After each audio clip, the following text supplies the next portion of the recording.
بعض روایات میں ہے کہ سرکار دو عالم حضرت محمد صلی اللہ علیہ وآلہ وسلم نے مدینہ منورہ کو یثرب کہنے سے منع کیا تھا۔ سرکار دو عالم حضرت محمد صلی اللہ علیہ وآلہ وسلم کا طریقہ یہ تھا کہ برے مطلب یعنی برے ناموں کو تبدیل کر دیا کرتے تھے۔ خواتین و حضرات، آج کا یہ واقعہ اپنے اختتام کو پہنچتا ہے۔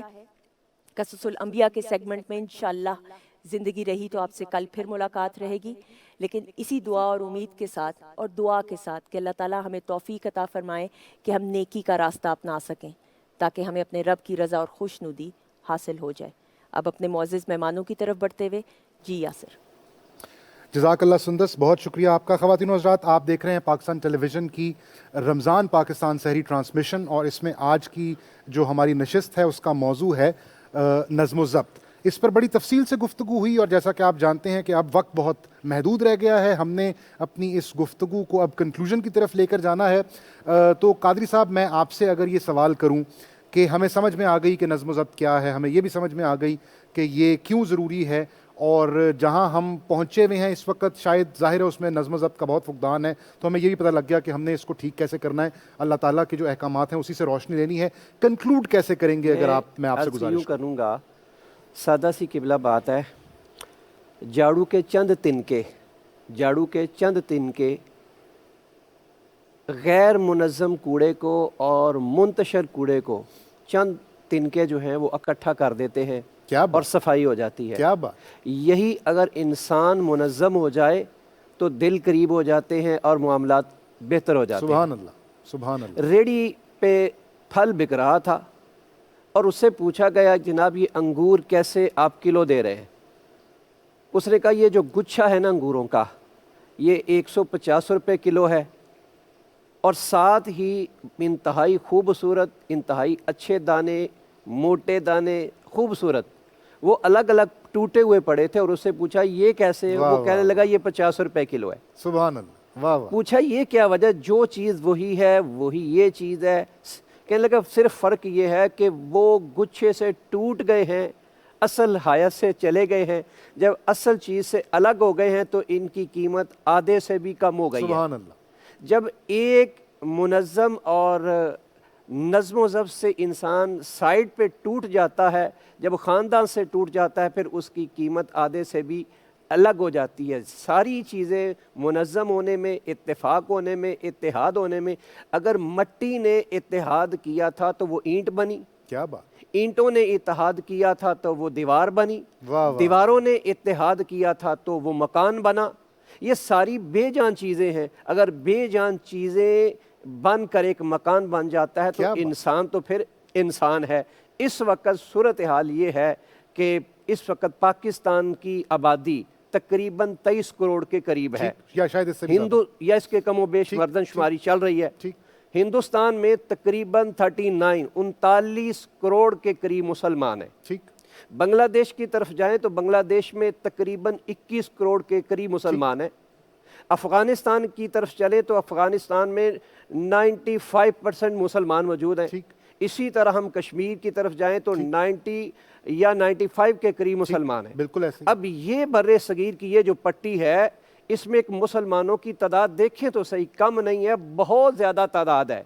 بات صرف یہ ہے کہ ان کو منظم کیا جائے۔ اگر یہ منظم ہو گئے تو پھر وہ ہمیں بات قائد اعظم رحمۃ اللہ علیہ کے سامنے آ جائے گی کہ اپنے آپ کو نہ پنجابی بناؤ، نہ سندھی بناؤ، نہ افغانی بناؤ، صرف اور صرف اپنے آپ کو پاکستانی اور مسلم بنا لو۔ بالکل صحیح۔ نظم و ضبط کی بہترین یہی ایک بالکل صحیح۔ خواتین و حضرات، بات چیت کا سلسلہ جاری ہے اور اس وقت سر بھی موجود ہیں، سر آ چکے ہیں اور گوری بھائی اس جانب موجود ہیں، تو ان سے کلام کی درخواست کرتے ہوئے بسم اللہ۔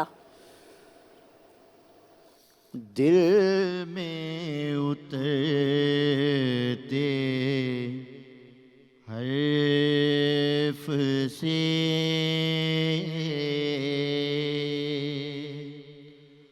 مجھ کو ملا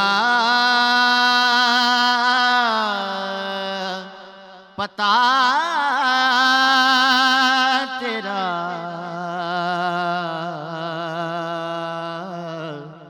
معجزہ حسن صوت کا زمزمائے صدا تیرا دل میں اترتے حرف سے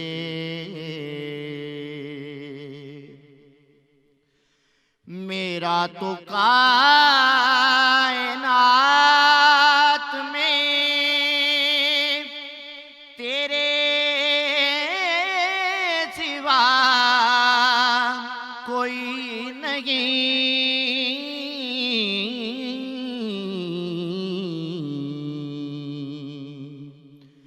میرا تو کائنات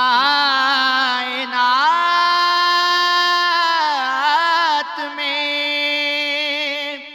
تیرے سوا کوئی نہیں عرض تیری سما تیرے بندے تیرے خدا تیرا عرض تیری سما تیرے بندے تیرے خدا تیرا اے میرے شاہ شرق و غرب نانے جویں غزہ تیری اے میرے بوریا نشین سارا جہاں گدا تیرا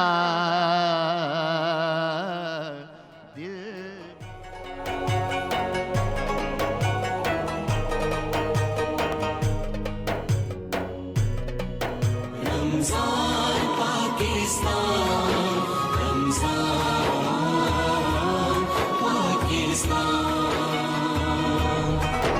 خواتین و حضرات، ایک دفعہ پھر ہم پاکستان ٹیلی ویژن کے لاہور اسٹوڈیو سے آپ سے براہ راست مخاطب ہیں، اور آج 19ویں روزے کی سحری ٹرانسمیشن لے کر ہم آپ کی خدمت میں حاضر ہوئے تھے۔ وقت اب ہمارا ختم ہونے والا ہے۔ آپ کو میں یہ بتا دوں کہ آج کی اس ٹرانسمیشن میں ایک بات پر کنسنسس رہا ہے مسلسل، وہ چاہے پینل پر بات ہو رہی ہو، ہمارے کانوں تک پہنچ رہی ہو، یا جتنے بھی مہمان ہمارے یہاں پر آئے نعت خواں انکلوڈڈ، انہوں نے یہی کہا کہ جو سندس نے رنگ آج پہنا ہوا ہے وہ بہت ہی بے مثال ہے۔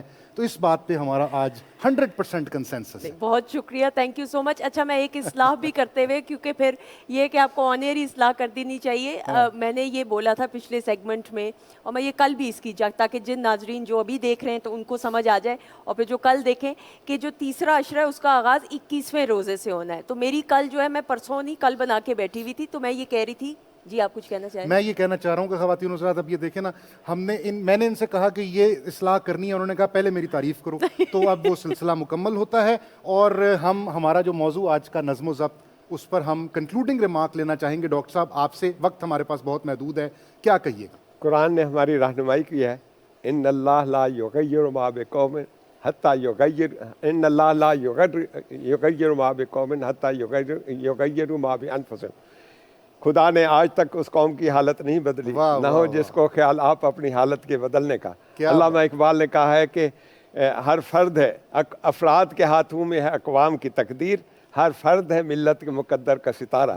اور حدیث میں آتا ہے کہ ہر کوئی نگہبان ہے، اور جو اس کے دائرہ اختیار میں ہے اس کے بارے میں جواب دہ ہے۔ اس لیے آئے جو لوگ سن رہے ہیں، ہم خود کہنے والے بھی، آج سے ہم یہ کریں کہ ہمیں قوم کو ضرورت ہے کہ ہم اپنے اناؤں سے، اپنے ذاتی مفادات سے، اپنی خواہشات سے، اور ہم ساری چیزوں سے نکل کر اس قوم کا سوچیں اور ڈسپلن کو رواج دیں اپنی زندگی سے بھی اور پورے ملک میں بھی۔ اللہ تعالیٰ ہمیں اس میں کامیابی عطا فرمائے۔ آمین آمین، بہت خوبصورت بات ہے۔ بہت شکریہ اپنے معزز مہمانوں کا پراپر طریقے سے شکریہ ادا کرتے ہوئے۔ میرے پہلے معزز مہمان پروفیسر حافظ نصیر قادری صاحب، آپ کا بہت بہت سر شکریہ، تھینک یو سو مچ۔ سامنے موجود ہے پروفیسر ڈاکٹر ممتاز احمد سالک صاحب، سر آپ کا بہت بہت شکریہ۔ اس جانب جی محمد نعمان ارشد غوری صاحب کا شکریہ ادا کرتے ہوئے، تھینک یو سو مچ۔ اور اس جانب عابد رؤف قادری صاحب کا شکریہ ادا کرتے ہوئے، اور ان سے کلام بھی سنیں گے، لیکن اس سے پہلے جی یاسر۔ خواتین و حضرات، آج کی جو ہماری نشست جس میں ہم نے نظم و ضبط پر گفتگو کی، تو مثال میں اگر آپ کو یہ دوں کہ ہم جب اسٹوڈنٹ لائف میں سارے ہی امتحان جب سر پہ پڑھتے ہیں نا، تو ہم پڑھائی تب کرنا شروع کرتے ہیں۔ تو جب آپ نے یہ محسوس کیا ہوگا کہ جب وقت کم رہ جائے اور تیاری امتحان کی زیادہ کرنی ہو، تو پھر بہت ضروری ہے کہ آپ اپنے آپ کو آرڈر میں لے کے آئیں، ترتیب میں لے کے آئیں، نظم و ضبط قائم کریں۔ اسی طرح ہماری زندگی بہت محدود ہے، بہت تھوڑی ہے، یہ دنیا فانی ہے، اور امتحان بہت بڑا ہے جس کی تیاری کرنے کے لیے یا جس امتحان میں اپیئر ہونے کے لیے ہم یہاں آئے ہیں۔ تو اس تھوڑے سے وقت میں اگر ہم نظم و ضبط قائم نہیں کریں گے تو ہم ایک تو وقت ضائع کریں گے، اور دوسرا ہم اس امتحان میں بھی فیل ہو جائیں گے، اور اس امتحان میں فیل ہونے کا مطلب آپ سب سمجھتے ہیں، ہم نے اس امتحان میں پاس ہونا ہے، کیونکہ فیلئر جو ہے وہ ہمیں آگ کی طرف لے کر جاتا ہے، اور وہ آگ ہم برداشت نہیں کر سکیں گے۔ میں آپ سے یہی کہنا چاہوں گا، جہاں رہیں خوش رہیں، ہنستے مسکراتے رہیں، دعاؤں میں ضرور یاد رکھیے۔ ہماری طرف سے خداحافظ، انشاءاللہ کل ملاقات ہوگی، لیکن جانے سے پہلے ہم ایک خوبصورت کلام سننے کی سعادت حاصل کریں گے۔ جی کیا پیش کریں گے؟ اختتام کا وقت ہے، تو میں بارگاہ رسالت میں سلام پیش کرتا ہوں۔ سبحان اور آپ گفتگو کر رہے تھے ان کے کلر پہ، تو میں بھی اپنی بہن کے لیے یہ بات کہوں گا کہ آپ نے جو کلر پہنا ہوا ہے یہ گنبد خضرا کا کلر ہے۔ واہ واہ واہ واہ واہ، یہ اتنا میں نے نسبت اس کو اس سے دے دی۔ بہت شکریہ، بہت شکریہ۔ بسم اللہ جی، بسم اللہ۔ یا رسول اللہ تیرے در کی فضاؤں کو سلام،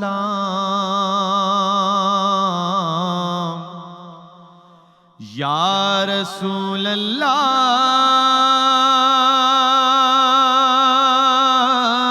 تیرے در کی فضاؤں کو سلام،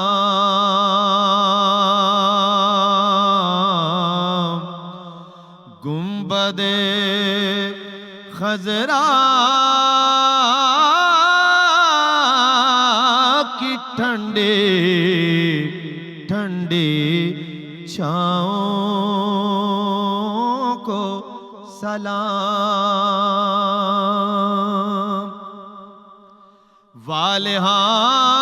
والہانہ جو طواف روضہ اقدس کریں،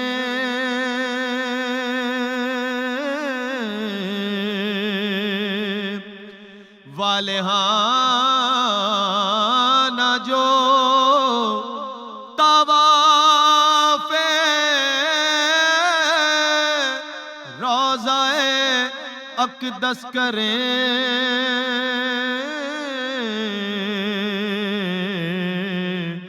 مست و بے خود وجد میں آتی ہواؤں کو سلام، جو مدینے کے گلی کوچوں میں دیتے ہیں صدا،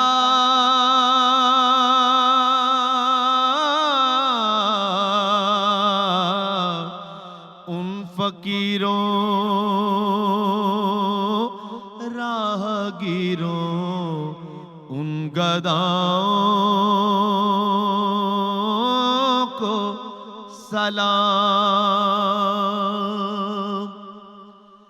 مسجد نبوی کی صبح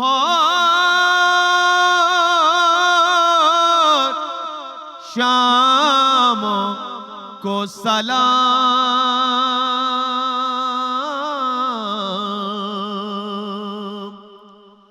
مسجد نبوی کی صبح شاموں کو سلام، یا نبی تیرے غلاموں کے غلاموں کو سلام، جو پڑھے جاتے ہیں روز و شب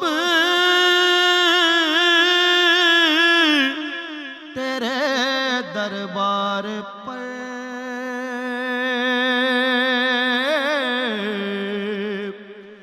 جو پڑھے جاتے ہیں روز و شب تیرے دربار پر، پیش کرتا ہے ظہور ان سلاموں کو سلام، یا رسول اللہ تیرے در کی فضاؤں کو سلام، گنبد خضرا کی ٹھنڈے ٹھنڈے چھاؤں کو سلام، سلام، سلام، سلام، سلام۔